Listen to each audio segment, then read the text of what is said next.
that about those snakes. I don't mind Japs, but snakes. How did the skipper say it? Okay. I heard him. He said Okinawa.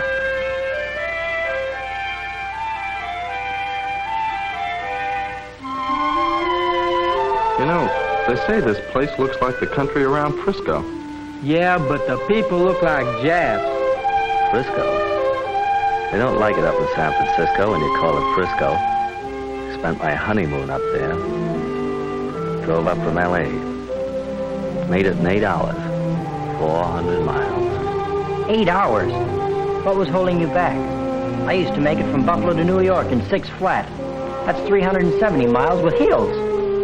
370 miles? Why, right here we're closer to Japan than that.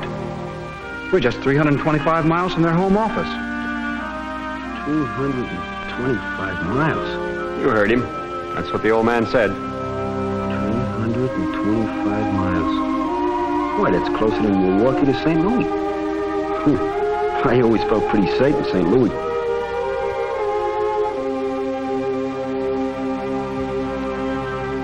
That's awfully close. Mighty close. Yes, mighty close. Especially for a modern bomber with a job to do. About an hour's run from any number of Jap airfields. But here we were, closer than any fleet in history to a major land-based air power. At Midway, in the Coral Sea, even in the Marianas, distance had been against the Japanese Air Force. But now, as our fleet sailed against the enemy inner island, the range was easy for any Jap plane that could fly. There were those who said no fleet could risk it, but the stakes were high. With Okinawa in our hands, we could control the China coast, send swarms of planes to smother Japan.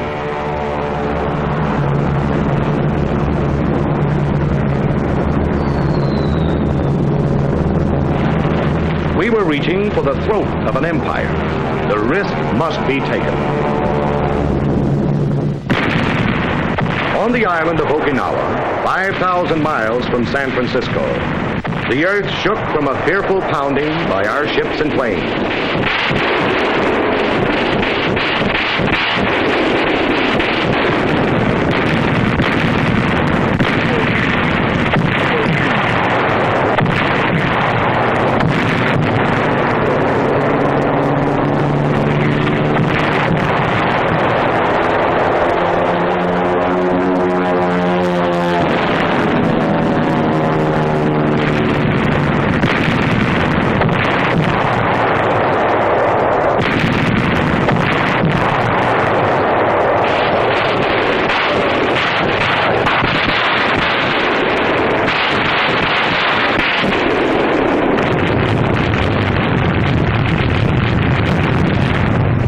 South, our British allies were hurling their naval might at the bypassed fortress of Formosa.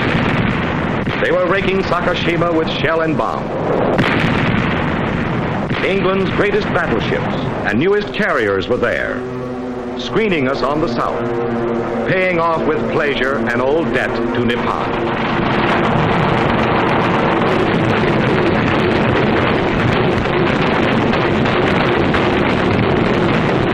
On the northern flank, Admiral Mark A. Mitcher's tireless Task Force 58 stepped up its 2 weeks old aerial assault on Kyushu and the enemy home islands.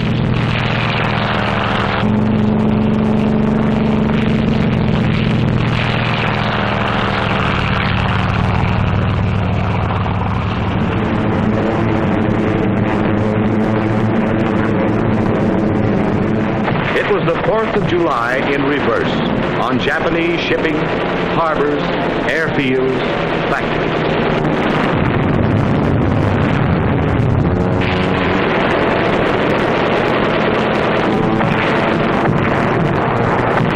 There's a Jap carrier in trouble.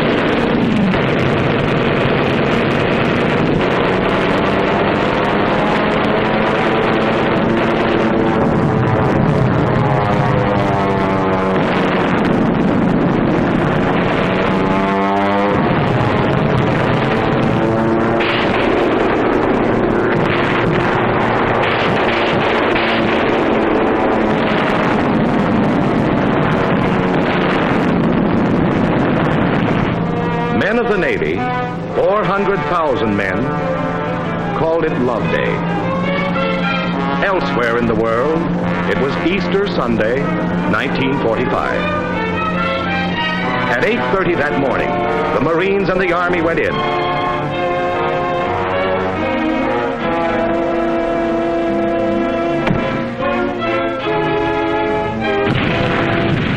"100,000 Yanks were rattling the lock on Japan's front door. They were plowing sacred soil with American boots, tractors, tanks.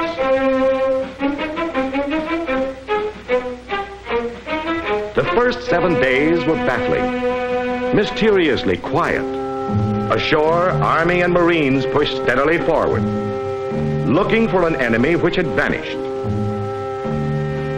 On the 1,400 ships supporting the invasion, men waited at their battle stations and waited. We knew the blow would come, but how and when?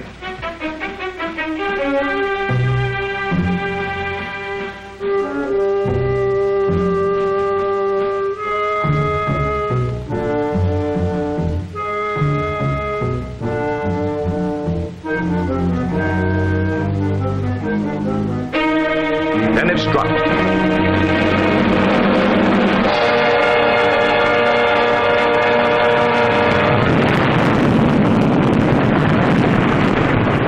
They call it kamikaze, meaning the divine tempest. We call them suicide planes, manned by pilots wearing the ceremonial red sash of the kamikaze corps. They specialize in one-way trips.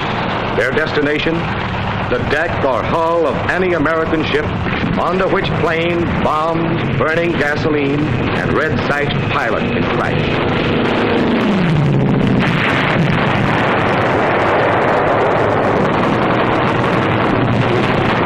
Japan's secret weapon was no secret to our gunners or our flyers, who for months had been tinting the far Pacific with those same red sashes. But now, to meet our latest challenge, our deepest thrust, there rose every plane that could fly, new or old, from the very heart of Japan itself.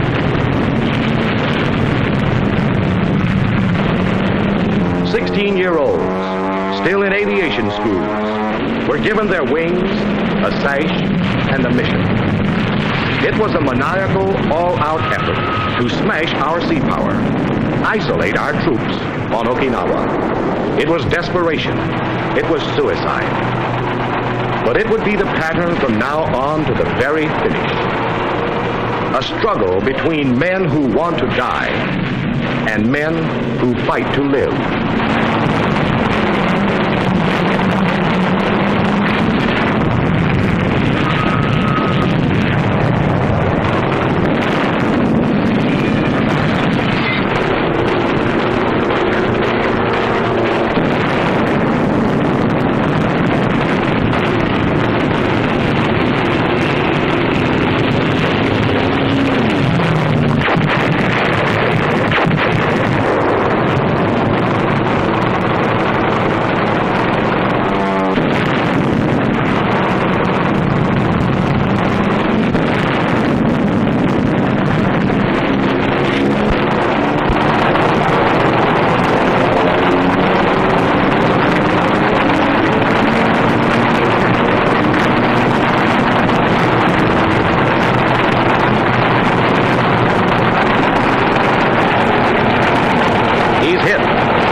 Heading for the target.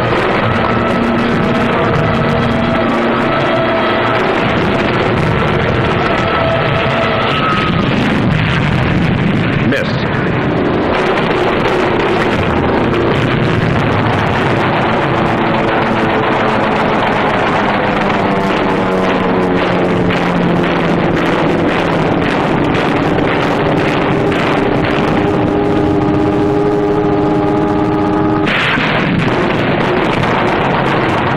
Night it went on.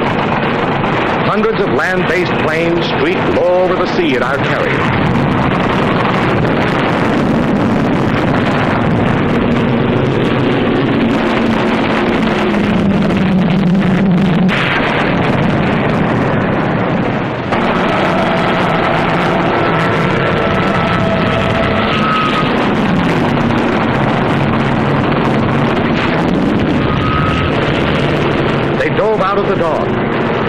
race through dull overcast to throw themselves in screaming, smoking fury at Admiral Richmond Kelly Turner's ships off Okinawa.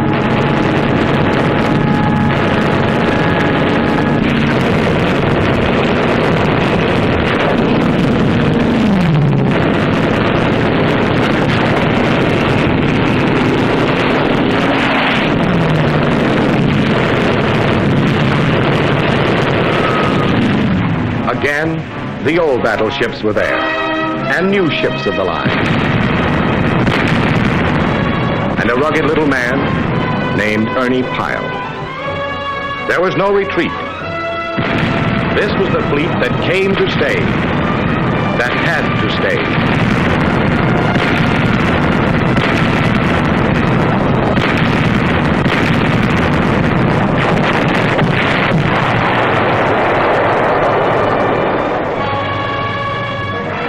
To stay because the men that the Navy landed needed tons of steel from Navy guns. Even as we beat off fresh waves of Jap planes overhead, the big guns of the fleet smashed enemy strongholds miles away.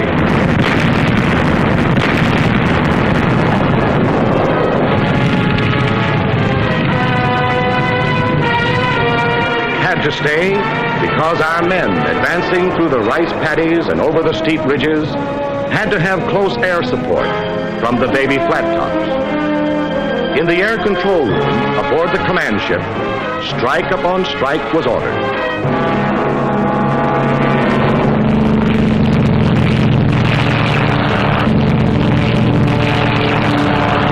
Then the Navy and Marine flyers laid down precise, deadly rocket fire to help make the next 50 yards of advance less costly.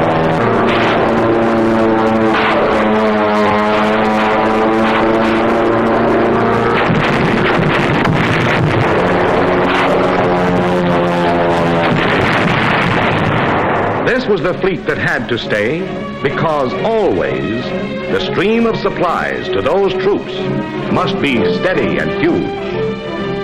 A bridge of ships was thrown across the Pacific to bring our men more food, more medicine, more ammunition. And waiting at the end of the longest supply route in any war were the kamikazes. It was weird. It was savage. This was a fleet fighting like infantry, punching away at the enemy. Only there are no foxholes in the ocean.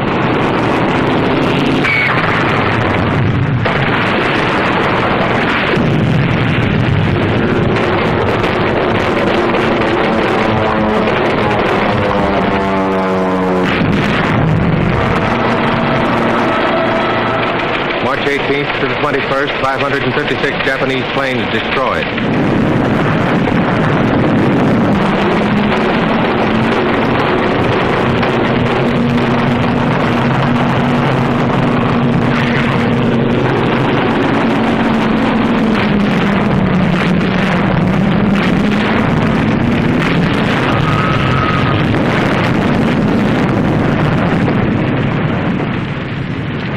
Men fought without sleep. Some fought with guns. Some with axes, torches. Some with fire-smothering foam.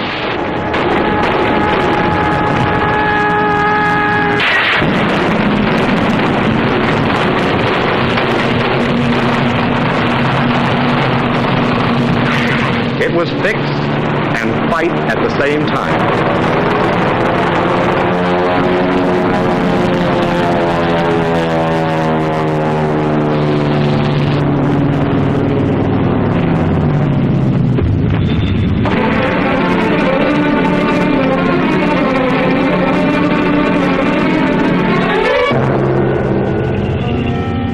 Many fell at their battle stations, and some were buried.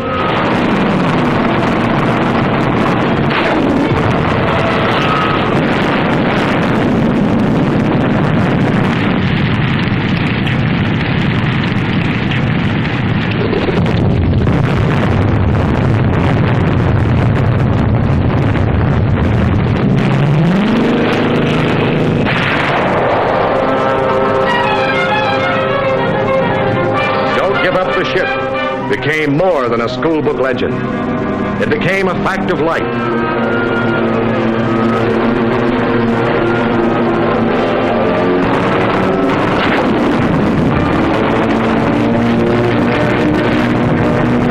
April 13th brought more planes and shocking news. Between attacks, weary men, afloat and ashore, paid honor to the beloved figure in the blue Navy cloak, said farewell to the father of the modern American Navy.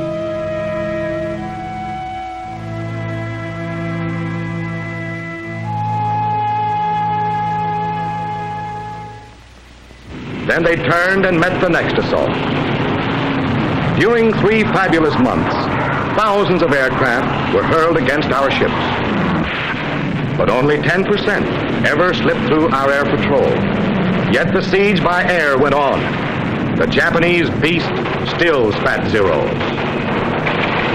April 6th, 277 enemy planes shot down. April 12th, 100 planes. May 3rd, 97.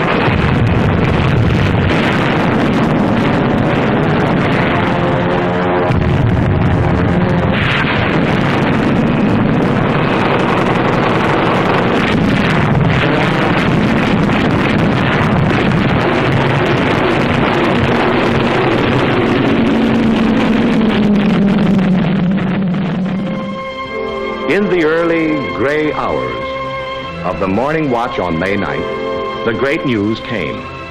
VE Day in Europe. It came first to the lookouts, to the men who stand guard while the others sleep. Men were glad and grateful. Home seemed a little nearer.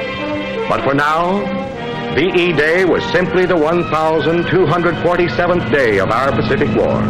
From the rolling decks of our carriers, the fighters rose once again to intercept the enemy.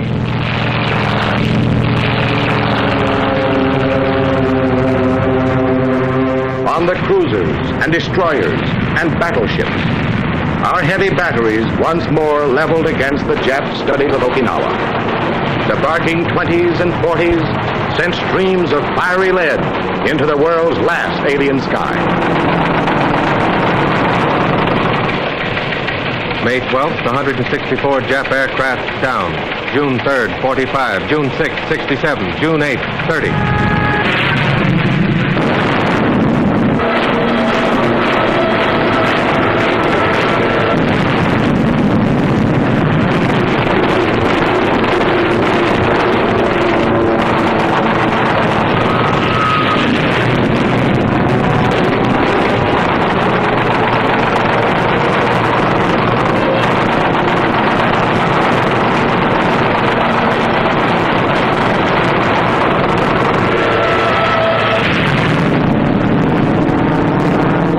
Week after vicious week, the most devastating air-sea battle of all time wore on.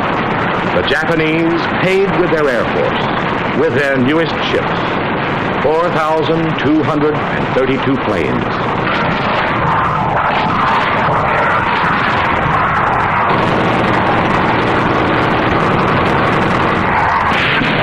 The fleet that came to stay paid a price too. But our men, our ships, our planes took everything the land could throw at the sea and handed it back double. The question, could a fleet stand up against the massed fury of land-based planes, got an emphatic answer from the men who fight to live, from the fleet that came to stay.